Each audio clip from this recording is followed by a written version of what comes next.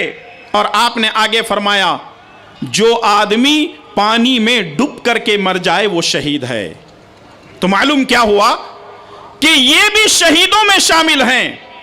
اگر کوئی آدمی پیٹ کی بیماری میں مرتا ہے، پیٹ درد کی وجہ سے مرتا ہے، یا طاعون کی بیماری میں مرتا ہے، پانی میں ڈوب کر کے مرتا ہے، اور بھی نبی کریم صلی اللہ علیہ وسلم نے بیان فرمایا ہے جیسے اگر کوئی آدمی دیوار کے نیچے دب کر کے مر گیا، یا آگ لگنے کی وجہ سے مر گیا، یا پھر عورت درد زہ کی وجہ سے، یعنی ڈیلیوری کے وقت میں جو عورت مر جاتی ہے، رسول اللہ صلی اللہ علیہ وسلم نے ایسی عورت کے بارے میں فرمایا کہ ایسی عورت جو ہے شہید ہے۔ اور بھی تقریباً 15 یا 16 سے زیادہ یا 20 سے زیادہ ایسے شہید ہیں جن کو پیارے نبی جناب محمد الرسول اللہ صلی اللہ علیہ وسلم نے بیان فرمایا ہے۔ یہ امت کی وہ خصوصیت ہے جس کو رسول اللہ صلی اللہ علیہ وسلم نے ہمارے سامنے پیش کر دیا۔ اور یہاں یہ بات یاد رکھیں، بعض اہل علم نے یہ بھی کہا ہے کہ اگر کوئی آدمی کسی حادثے میں، کسی ایکسیڈنٹ میں مرتا ہے تو وہ بھی شہید ہے۔ بعض اہل علم نے اس پر لمبی حجت کی ہے اور آخر میں کہا ہے کہ اگر آدمی کی کوئی غلطی نہ ہو، ڈرائیونگ اچھے انداز سے وہ جانتا ہے، کرتا ہے، لیکن اگر کوئی گاڑی اس کے اوپر آگے سے پیچھے سے چڑھ گئی اور اس طریقے سے وہ مر جاتا ہے تو اہل علم نے کہا ہے کہ وہ بھی شہید ہے۔ اب یہاں یہ بھی جان لیں، جو خود پانی میں چھلانگ لگا کر کے مرتے ہیں وہ شہید نہیں ہو سکتے، کیونکہ وہ سوسائٹ ہے۔ جو اپنے اوپر تیل چھڑک کر کے آگ لگا لیتے ہیں وہ شہید نہیں ہیں، یہ تو خودکشی ہے۔ اور اس کے علاوہ جو خود اپنے آپ سے کر لیتے ہیں ایسے لوگ شہید تو نہیں ہو سکتے ہیں، بلکہ ان کو یہ جان لینا چاہیے کہ الٹا اللہ تعالیٰ ان کو عذاب دے گا۔ اور چھٹی خصوصیت یہ ہے کہ ہمارے لیے یعنی اس امت کے لیے کچھ چیزیں حلال کی گئی ہیں، اس امت کے لیے کچھ چیزیں حلال کی گئی ہیں۔ سنن ابن ماجہ کی روایت ہے، شیخ البانی رحمۃ اللہ علیہ نے سلسلہ کے اندر اس کو صحیح کہا ہے۔ ابن عمر رضی اللہ تعالیٰ عنہ فرماتے ہیں رسول اللہ صلی اللہ علیہ وسلم نے فرمایا احلت لنا میتتان و دمان، احلت لنا میتتان و دمان فاما المیتتان فالحوت والجراد واما الدمان فالکبد والطحال۔ رسول اللہ صلی اللہ علیہ وسلم نے فرمایا کہ ہمارے لیے 2 مردے حلال ہیں اور 2 خون حلال ہیں۔ ہمارے لیے 2 مردے حلال ہیں اور 2 خون حلال ہیں۔ قرآن کریم کے اندر تقریباً 3 سے 4 جگہ اس طرح کی آیتیں موجود ہیں۔ سورہ بقرہ کے اندر اللہ تعالیٰ نے فرمایا انما حرم علیکم المیتۃ والدم ولحم الخنزیر وما اہل بہ لغیر اللہ۔ 4 چیزیں اللہ تبارک و تعالیٰ نے اس میں حرام کی ہیں۔ انما حرم علیکم المیتہ، مردار حرام ہے، والدم، اور خون بھی حرام ہے۔ مردار کا مطلب کیا ہے؟ مثال کے طور پر آپ ایک جانور لے کر آتے ہیں، حلال جانور ہے، بکرا ہے یا مرغی وغیرہ ہے، آپ لے کر آتے ہیں، اگر وہ مر جائے، چاہے وہ بکرا اوپر سے نیچے گر جائے، آپ نے اس کے گلے میں رسی باندھی تھی اور وہ اس کے لیے پھندا بن جائے، یا کسی نے ٹکر دے دی یا پھر کہیں ڈوب کر کے مر جائے، تو وہ جانور حلال تھا لیکن مرنے کی وجہ سے وہ ہمارے اوپر حرام ہو گیا۔ اسی طریقے سے خون ہے، خون بھی حرام ہے، چاہے وہ بہتا ہوا خون ہو، چاہے جمع ہوا خون ہو، چاہے وہ لے کر کے فوراً پی لیا جائے یا پھر اس کو پیس بنا کر کے کاٹ کر کے کھایا جائے یا ڈش بنا کر کے کھایا جائے، یہ ساری چیزیں حرام ہیں۔ لیکن رسول اللہ صلی اللہ علیہ وسلم نے ان دونوں حرام چیزوں میں سے 4 چیزوں کو حلال کیا ہے۔ یہ امت کی خصوصیت ہے۔ وہ کیا ہے؟ احلت لنا میتتان، 2 مردار ہمارے لیے حلال ہیں، 2 مردار ہمارے لیے حلال ہیں۔ پہلی چیز ہے مچھلی، پہلی چیز ہے مچھلی۔ اس کا مطلب یہ ہے کہ مچھلی اگر مر جائے تب بھی حلال ہے۔ سوچو اور غور کرو، اگر مچھلی کو ذبح کرنا، اگر مچھلی کو ذبح کر کے کھانے کا حکم ہوتا، بڑی مچھلیاں تو ٹھیک ہے، بسم اللہ اللہ اکبر ذبح ہو جاتی، وہ چھوٹی چھوٹی ہاتھ میں آتی بھی نہیں، وہ ذبح کرنے کے والے کا ہی مردہ نکل جاتا بیچارے گا، کتنی مچھلیوں کو ذبح کرے گا۔ لیکن اللہ تعالیٰ کی رحمت ہے، دین رحمت ہے، نبی رحمت ہے کہ اللہ تعالیٰ نے ہمارے ساتھ رحمت کا معاملہ کیا۔ اس امت کی خصوصیت یہ ہے کہ آپ مچھلی بغیر ذبح کیے کہ آپ جو ہے مردہ مچھلی ہی کھا سکتے ہیں۔ اور دوسری چیز ہے والجراد، ٹڈی۔ ٹڈی کس کو بولتے ہیں؟ جیسے اس کو پکڑتے ہیں تو تھوڑی دیر میں فوراً مر جاتا ہے۔ ہماری زبان میں اس کو بولتے ہیں چڈا یا چڈا۔ اب آپ بولیں گے مولانا اور کیا کیا کھلائیں گے؟ بات دراصل یہ ہے کہ یہ حلال ہے، ہمارے نہ کھانے کی وجہ سے کوئی چیز حرام نہیں ہوتی، جو حلال ہے وہ حلال ہی ہے۔ مثال کے طور پر آج دیکھیں، کسی مچھلی مارکیٹ میں آپ چلے جائیں، کچھ لوگ جھینگا نہیں کھاتے ہیں، کچھ لوگ کیکڑا نہیں کھاتے ہیں، جھینگے کے بارے میں کہتے ہیں کہ یہ مکروہ ہے، کہتے ہیں کہ یہ مکروہ ہے۔ یہ کہاں سے لے کر کے آتے ہیں لوگ، جبکہ